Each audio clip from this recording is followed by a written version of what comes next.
Peace is spiritual, and you cannot have people that are spiritually dead, who view things only in a physical realm, achieve a spiritual result.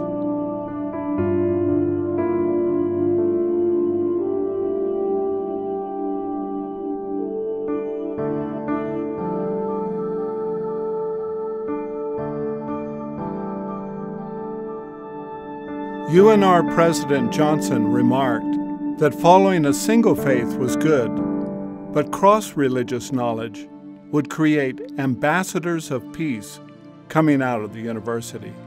I couldn't agree more with President Johnson. I can tell you one thing. I came from Egypt. I only knew Christians and Muslims. Jews, we know that too. But when I came here, and I didn't even know that there are so many Christians dominations. I never get the chance to communicate with a Hindu before.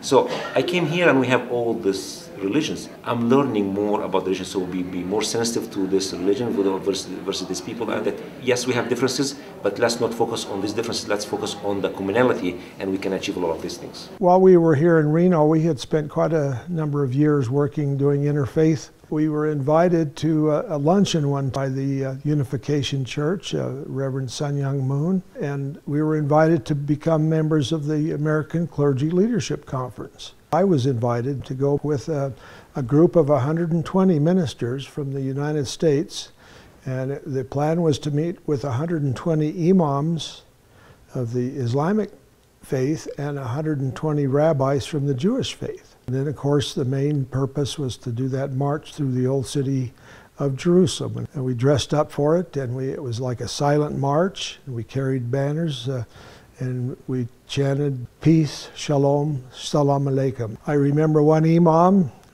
Banducci, who was from Pasadena, California. This is the spot. There is so much love by Moses, Jesus, and Muhammad.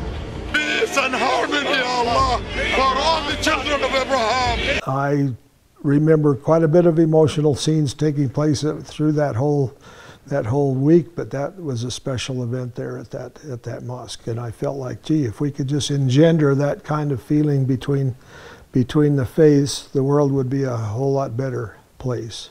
Me as the president was identified as Jewish. The vice president was Muslim, and the treasurer was Christian, and the diversity of the officers was intentional. We met, through discussion at the table. Daniel represents Judaism and I represent Islam, and so we brought our different faith and our theories behind our faiths to the table, and we discussed. That was a real leap from a prayer breakfast to this really big idea. I really feel like this whole sequence of events was God working.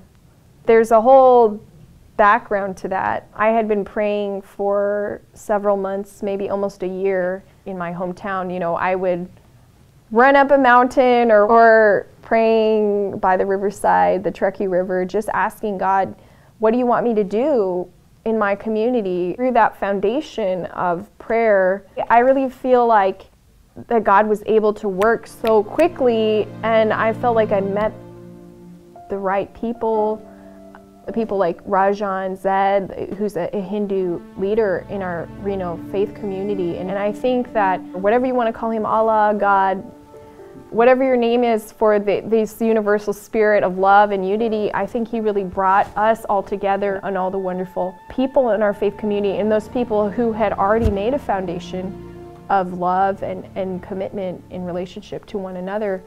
Anytime we have the opportunity to enhance and promote interfaith relations is a positive and a good thing. So I'm glad that there is such a space here at the University of Nevada, Reno.